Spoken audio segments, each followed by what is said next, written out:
Hi everyone, it's Jeanette here from the Sewing Studio with a little bag tutorial, and I'm a little bit surprised because I used to make a lot of bags, don't have quite so much time to do all the bags, and I've not done a bag tutorial with you yet, apart from the little zipped one I did with Katrina. So it's about time we do a bag. So I thought I would show you this one.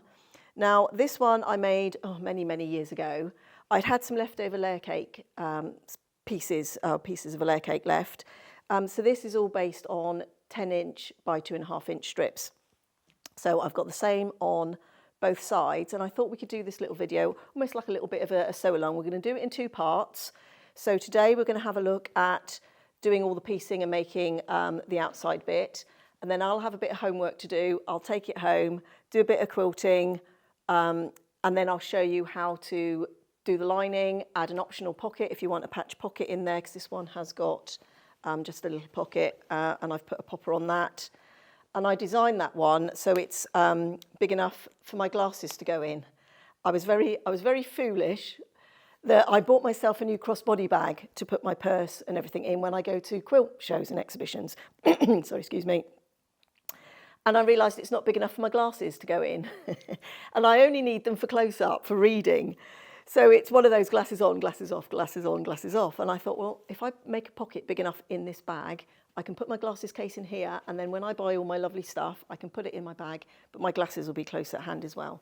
So it's going to be fully functional, and this one will be in use in the very near future. To the next quilt exhibition I go to, I will be carrying that.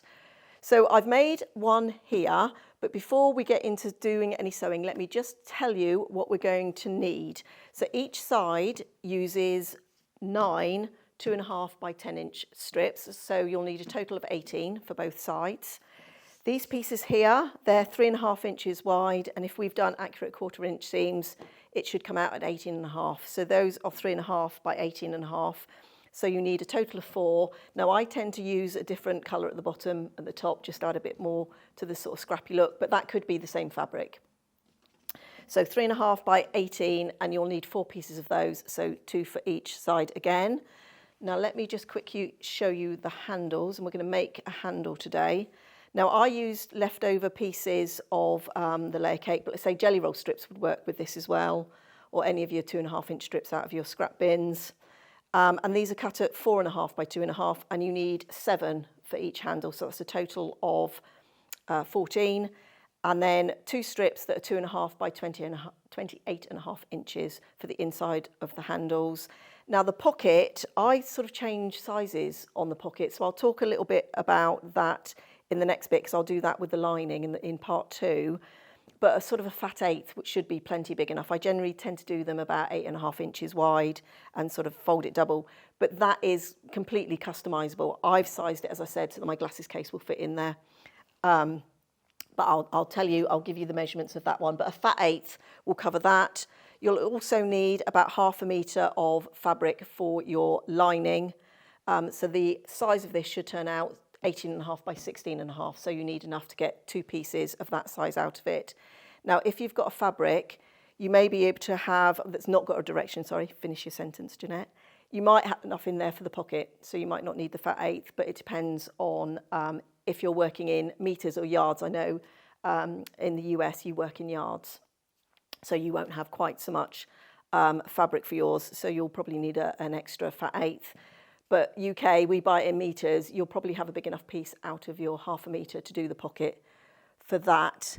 And then just 2 strips of wadding or fusible fleece I use to go inside the handles. It just makes them nice and soft and a little bit more robust.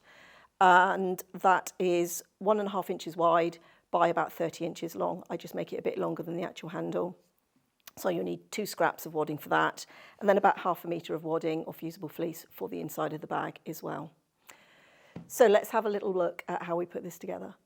Okay, so I've just cleared the decks a little bit and laid everything out. Now we will put all of those requirements in the description, so you don't have to write those down or remember any of those. Now what I've done is I've actually just sort of numbered all my strips in the sequence that I want them to come out. And like I say, I've got the same strips on the front and the back, but you could use 18 completely different strips. It's entirely up to you. And from each of those, I've cut from 7 of them, not each of them, I've cut my pieces for my handle. So I'm just going to put those up there out the way. And I just used a little bit of a sticky note and wrote a number on it and pinned it to the fabric so I could keep everything in order. At home, sometimes I do that, but certainly when I bring it here, because I'm moving things about, I tend to number, or you can take a little photograph of your layout. Oh, right, that one hasn't got a, and that one hasn't. There's 2 that don't need the little small 4.5 inch piece. So let's just put that like that, so I remember what I'm doing. And let's just move these pins out the way so we don't run over them with any rotary cutter blade and cause any problem. Let's just put those down there out the way for now. So that's going to be the order of my strips. So I'm going to take these to the sewing machine, and I always do right on to left, and we're just going to chain piece these through, and all that means is we're just going to feed them through one after the other. So when people talk about chain piecing, if you're new, that's all that is. So I'm going to have 4 sets of 2 here, and then we're going to have our little 9th there. So should we take those to the machine and give them a sew? And while I'm there, I'll talk to you about the new swanky machine we've been given to use here in the studio, which I'm very excited about. So I'm here in front of it. Now this is the Janome Memory Craft 9480 QC Professional. And I was using it the other day just to get used to using the machine. And I went out into the office and down onto the shop floor, and I was just going, I love this machine. And one of the things, there's lots of things I like about it, but it sews really fast. Now, if you're not a fast sewer, it has got a cruise control, so you can slow it down, but I quite often sew fast. So this is perfect for me. So, but bear with me, because I am still getting used to it. I am quite familiar with it, because I've got a very similar machine at home, but this is a little bit different, so wish me luck. So I've got my 1/4 inch foot on, and I'm just going to do my normal 1/4 inch seam on these, and hopefully I've kept them in order as I've moved them here.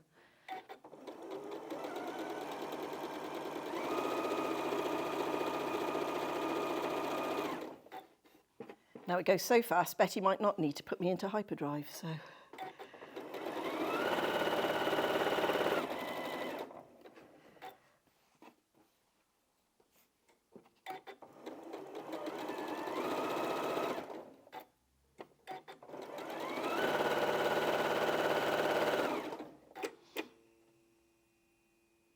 Just going to line that up.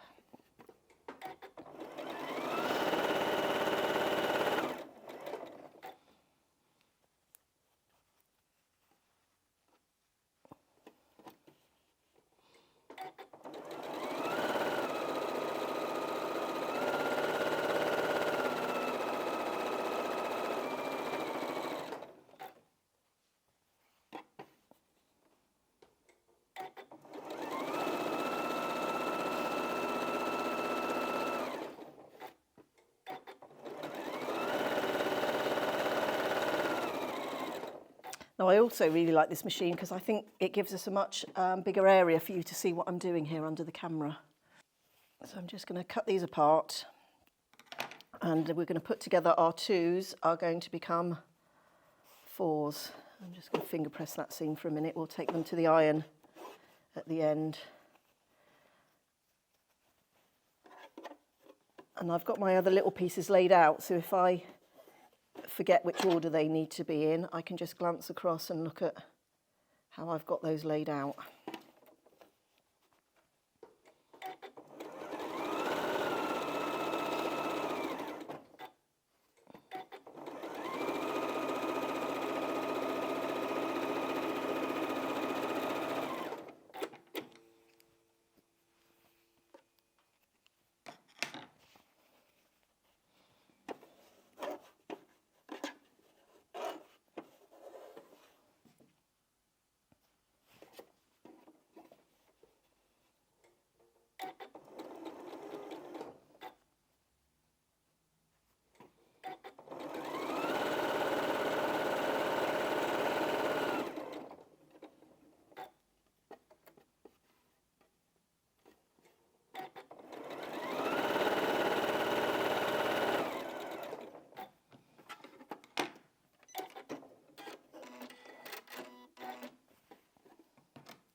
I'm going to put these two together, and then we've just got our 9th strip to go on at the end. So this comes together really fast.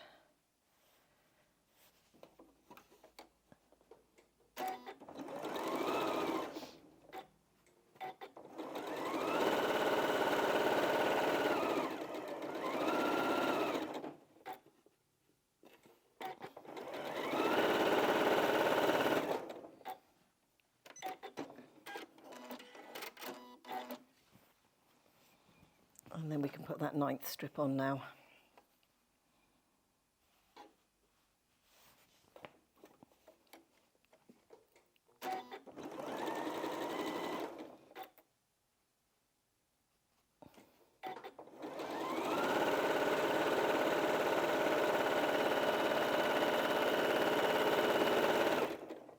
Okay, let's take those to the iron and give them a press. So on this, you could press your seams open. I'm just going to press them to one side.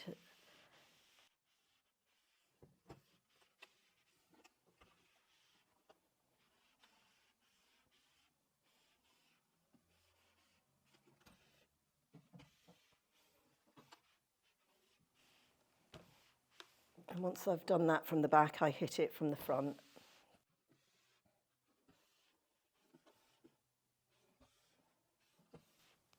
And I'm just running with the seam there. Avoid the temptation to sort of press across that. You can distort. On this, it doesn't matter so much because it's a bag, but generally we just form habits, don't we? So good habits are good ones to develop. There we are. So that's all pressed. Now I'm just going to scoot these up, but I'm going to leave them in the order. It wouldn't matter too much, actually, if I put them out of order. I can take my little bits of paper off now, I think.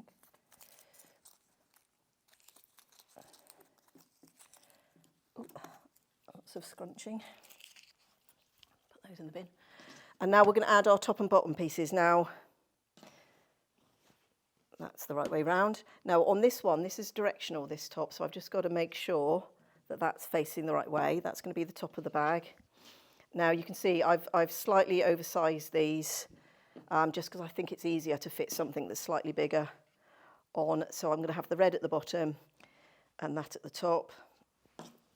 And I am just going to pin those, and then we'll take those to the machine. Now if you need to do a little bit of a trim up here, actually I might, I've got a little bit sticking out there.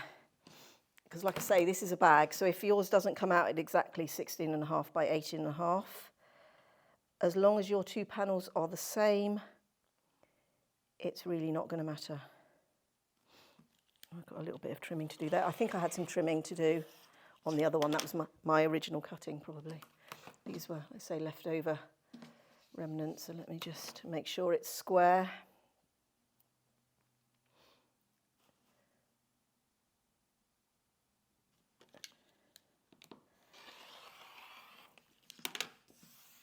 And I'm just going to double check, because I know I squared up the other one a little bit. Yeah, that's come out the same size. So I think mine shrunk to about 9 3/4. So I say my strips, because it was odd bits. They might not have all been fully 10 inches, but they were close enough. This is definitely one that close enough is going to be good enough. It's a bag. It's a bag. Nobody's going to notice a 1/4 inch difference on a bag. We would if it was a quilt. On a bag, we don't have to worry about it. So I just start by just sort of pinning the ends. Yeah, that machine, just while I'm pinning, I'll just talk a bit. I think Anna's going to do some other, and Anna's the lady that does all the machine videos. And I think she's going to be using it for some other bits and pieces as well. So I should be keeping an eye out for when those go to air, because, yeah, this is definitely a machine that's got more features on it than mine. A lot of it looks very similar, but it's definitely got more features, and it sews like lightning, honestly, which is good for me because I do so fast. So sometimes my machine at home is like, oh, I need it to go a bit faster, but it has got a speed control. So if you're not a pedal to the metal girl or boy, then you can adjust. But I love it. I do love it. It's like, oh, do I need a new machine in my life? I might. Right, we'll sew these on, 1/4 inch again. But be consistent. If your 1/4 inch for these isn't quite 1/4 inch, once again, it's a craft project, so it won't matter. So just be consistent. Now I'm just going to go a bit slower this time because I need to take pins out as I go.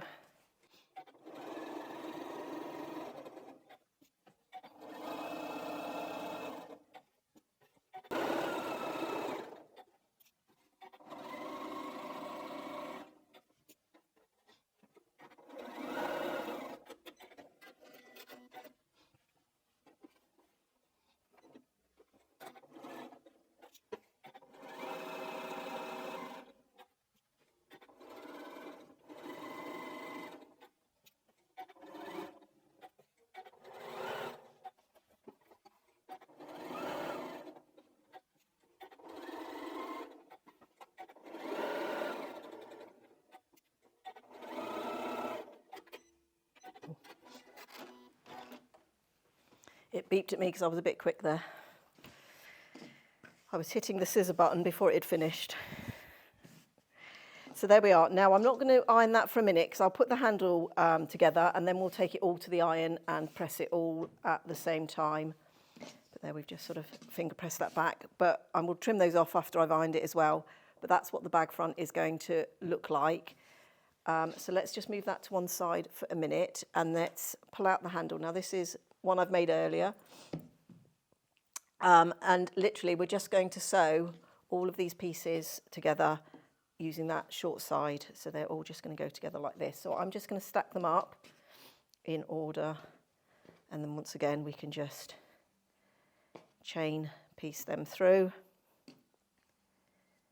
And then I'll take this. Now this is the lining. Now you can see here, I didn't quite have a piece that was long enough from the red left. So I've just put a seam in and that'll be absolutely fine.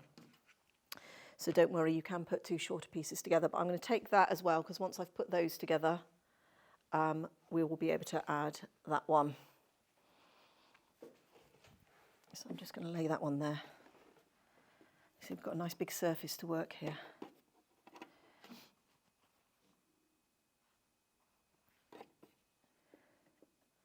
Oh, I keep looking for a button to put my foot down, and we don't do it on this one.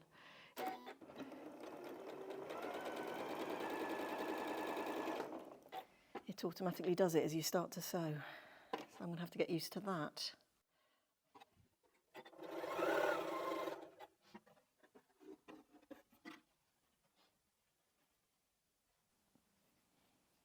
Now I just turned the fabric there because both of those sides had a pinked edge and it's easier to sew the straight edge than the pinked. So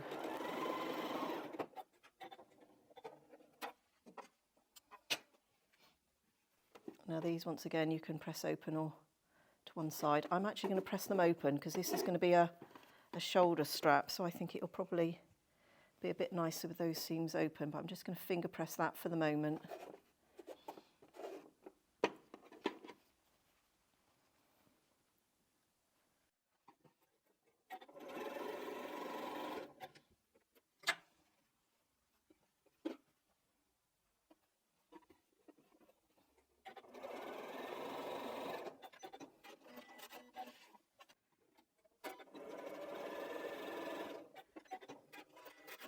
Now I'm going to take those to the iron and just give that all a press so everything lies nice and flat, so then I can put that lining on. I'm going to leave the lining there by the machine.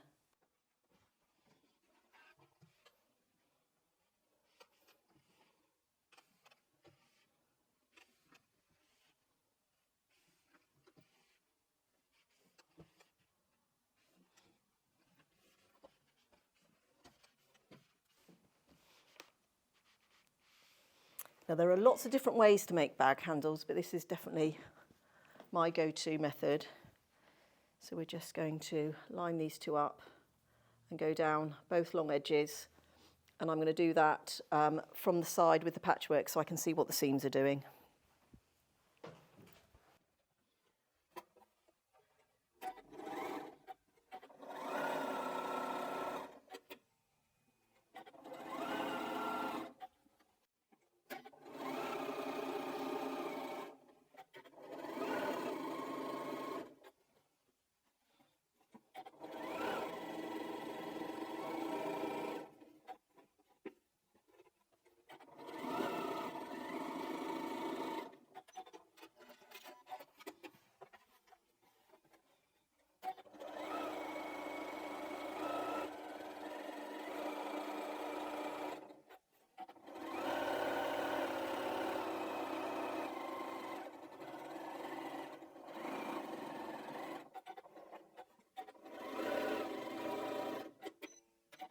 There we are, and that's all sewn. Now I tend to I'm just going to rough cut that bit off for a minute.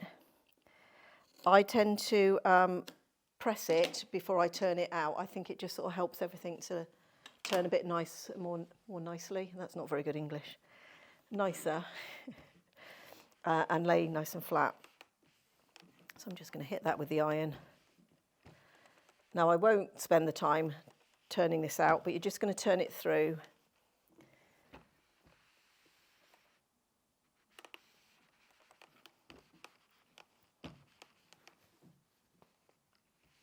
Oh, I flipped that seam. Now, that's a good opportunity because I flipped that seam. And so people sort of say, what do you do? Well, I just snip into it. And then one bit will go one way and one will go the other.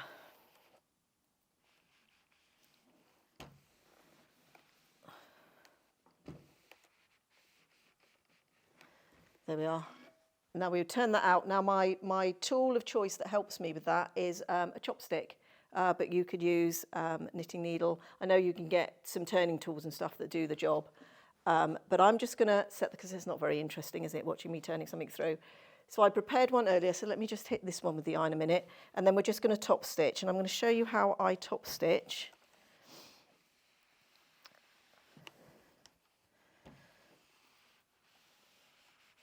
Let's just give that a press. Now we also need a bit of fusible fleece to go up the inside, which I've put here.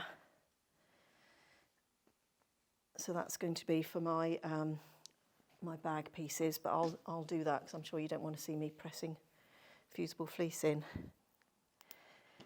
So I'm just going to put a safety pin in the end. And then I'm just going to thread that piece of wadding up through, or fusible fleece. This is fusible fleece, but you could use scraps of quilt wadding if you had that left. Now all you've just got to watch with this is that you keep it flat. It doesn't sort of turn on itself. It does have the tendency sometimes to fold over. So I just sort of do a bit and then pull it down and then just make sure everything's flat. But it's pretty quick.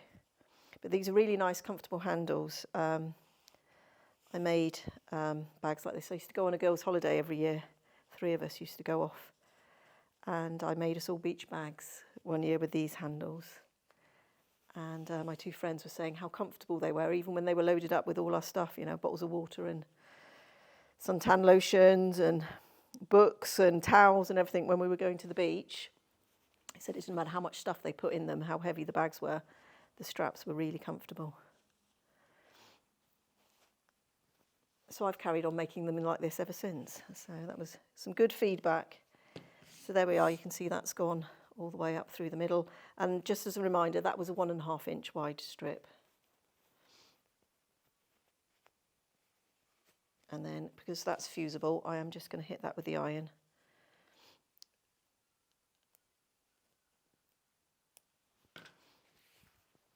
And the fusible is this side. I'm just going to make sure I don't catch the bits that are sticking out.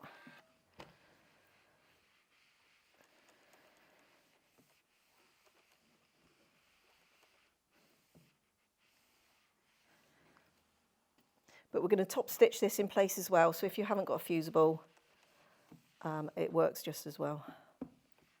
Just got to be careful there.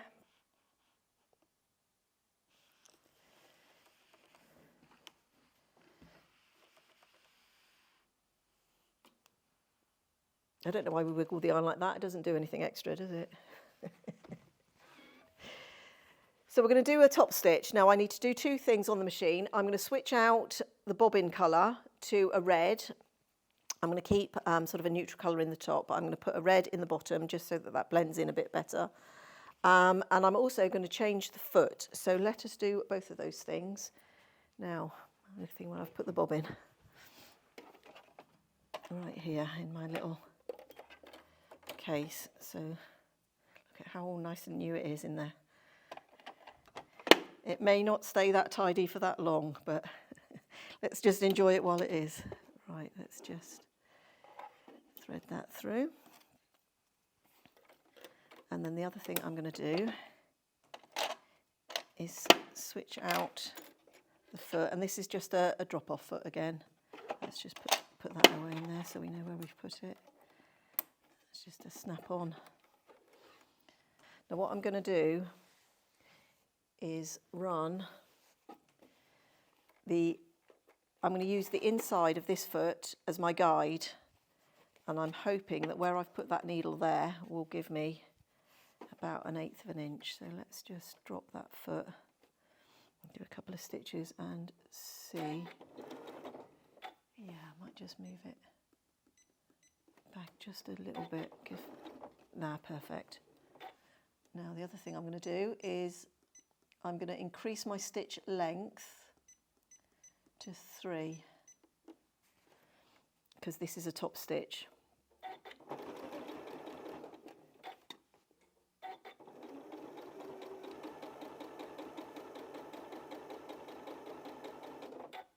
Now you're witness to a first here. This is the first time I've top stitched on this machine. So fingers crossed.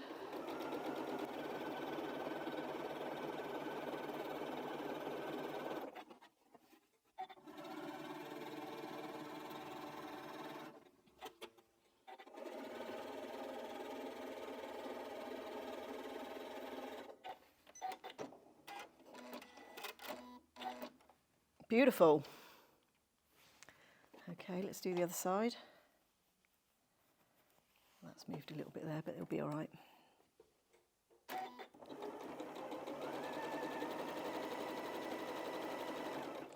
Now I'll just tell you what I'm doing here. I'm sort of using this finger here to keep this in line, and I'm holding the end here to sort of keep it straight.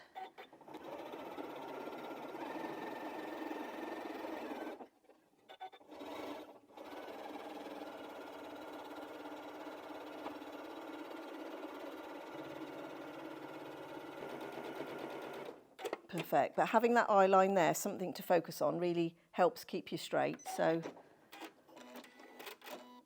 I'll just hold it there. There's my nice top stitch. Now just one thing left to do on this, and I'll do that off camera in a minute. I need to give that a press. I'm also going to put the Fusible Fleece on the back of this one and my other panel. So that will be my homework. I will do a little bit of quilting on it. So if I just bring this bag in, you'll see that how I've done that is I've just gone, and I'm going to put it under the close-up so you can see, I've just gone a little bit either side of the seams down each of the rows, and then in the top and the bottom I've just done some straight lines across the bag. So that's all I'm going to do for the quilting. So that is end of part 1. So if you're going to do a little sew along with me, you can get your bag to that point, and then next time we will rejoin this again. We'll do the lining, we'll do the cutouts for the bottom so that we can make the base of the bag, we'll make the pocket, and then we'll do the final assembly. So I hope you'll join me for part 2. Thank you for spending some time here with me today, and please join me again here in the sewing studio.